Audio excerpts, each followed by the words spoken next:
What actually happened on the day of Arbaeen, year 61 Hijra. Arbaeen marks the 40th day after the martyrdom of Imam Husyan alayhi salam and his beloved companions on the plains of Karbala. The pilgrimage associated with Arbaeen is described as one of the largest, if not the largest, annual gathering of people anywhere on earth. The event is seen as an overwhelmingly powerful display of Shia belief and solidarity.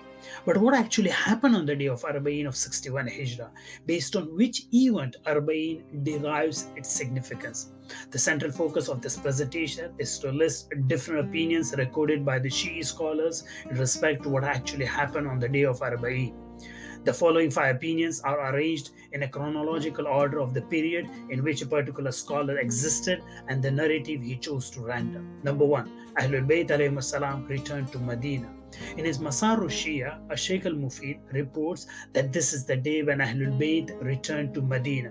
It is not entirely clear if that means they left Sham for Medina on the 20th of Safar or they actually reached Medina. This opinion is also adopted by his student Sheikh Tusi. Second opinion, Jābir bin Abdullah al-Anṣārī arrived in Karbala. This view is also mentioned by Al-Mufid and Al-Tusi. They narrate that Jābir bin Abdullah al-Anṣārī traveled from Medina to visit the grave of Imam Husyan and reached Karbala on the 20th of Safar. It should be noted that there is no mention of ʿAṭiyya al-Awfi, his slave companion, accompanying him in these two sources of the 5th century. Number 3. Imam's head was buried in Karbala. Abu Rayhan al-Biruni, the notable geographer documenting the anthropological account of the Shi'i tradition, states 20th of Safar is the day when the head of Imam Hussein was buried beside his body. The Ziyarat of Arbaeen is performed on this day. The name Arbaeen comes from the 40 individuals who visited Karbala after they left Sham. Here, there is no mention of Jābir's visit. Abu Rayhan does not claim, nor he commits to provide any historical account. His work simply mirrors the prevalent narrative that existed within the region and time period in which he compiled his encyclopedia. The fourth opinion, Jābir and ʿAṭiyya arrived in Karbala. A century later, we find Imaduddin Tabari, who offers an extensive report that contains Jābir being accompanied by ʿAṭiyya and their heartfelt eulogy to Imam Hussein alayhi salam. However, the author does not mention that this event took place on the day of Arbaeen. Moving on to the fifth, the last opinion, Ahlul Bayt alayhim salam arrived in Karbala. This opinion is attributed to Sayyid ibn Tawus and Ibn Numa al-Hilli in the secondary literature. In his Al-Luhuf, Sayyid ibn Tawus reports, when the family of Imam Hussein left Sham and reached Iraq, they requested the guide, take us through Karbala. They arrived at the grave of Imam Hussein, where they encountered Jābir bin Abdullah al-Anṣārī and a group of Banu Hashim and several other men from the progeny of the Prophet. They had traveled to Karbala in order to visit the grave of Imam Hussein alayhi salam. It should be noted, 1. There is no mention of ʿAṭiyya. Jābir was accompanied by a small caravan consisting a group of Banu Hashim and some men from the progeny of the Prophet. Number 2. There is no mention of this day of Arbaeen in this narrative. This book was written in the early days of Ibn Tawus' scholarly career to cater the religious needs of the then Shi'i community that could serve the purpose of a handbook for the pilgrims. In his later, more nuanced scholarly work, Iqbālul A'māl, by this time our author was in his 60s, he examines the narrative in greater depth. He argues that the dating of the arrival of Ahlul Bayt to Medina or Karbala on the day of Arbaeen is doubtful. He further adds, it is possible that Ahlul Bayt ﷺ visited Karbala en route to Medina, but that should not have been on the day of Arbaeen. He leaves the reader with several questions without elucidating his position in this matter.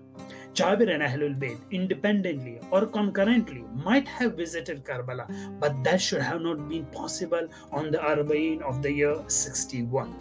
Since then, the Shi'i scholar in respect to the event of Arbaeen are divided between two camps.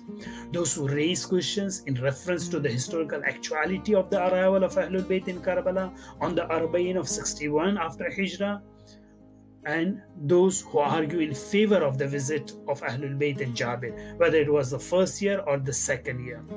These positions are closely tied with several other factors that needs to be examined independently, such as the dating of Ahlul-Bayt's arrival in Sham, the duration of their stay, the mode of communication between Kufa and Sham, etc. etc. In recent times, Muhaddith Nuri argued against the historicity of the first Arbaeen, whereas Shaheed Muhammad Ali Qadi Tabatabai authored a lengthy book, almost 800 pages, to prove its historical occurrence. There are ongoing debates and discussions concerning the possibility of arrival or not. Notwithstanding its possibility, the critical question a historian would pose is, did it actually happen? History does not entertain the question of possibility of an event. Rather, it stands fully committed to document the occurrence of an event in a given time. A summary of what we covered in this presentation.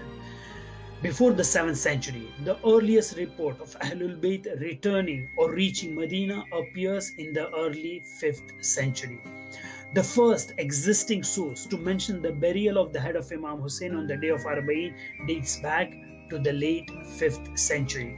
The report of the joint visit of Jābir and ʿAṭiyya appears for the first time in the 6th century based on the sources available to us.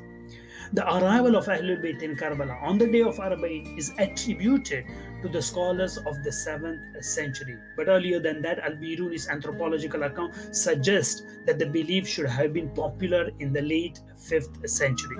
Let us conclude this presentation with some reflections.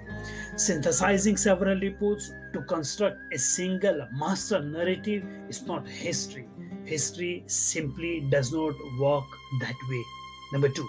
How a certain narrative receives more attraction and gains popularity depends upon various cultural and traditional practices prevalent among the authors, preachers, and listeners. Number 3. The recommendation of the ziyarat of Imam Husyan alayhi salam is not tied to historical accuracy or actuality of any event. It is desirable throughout the year, day and night. Ma baqitu wa baqiya al-laylu wan-nahar. Let us not conflate history with popular religious practices of the believers. History has its own audience, and so do the popular practices.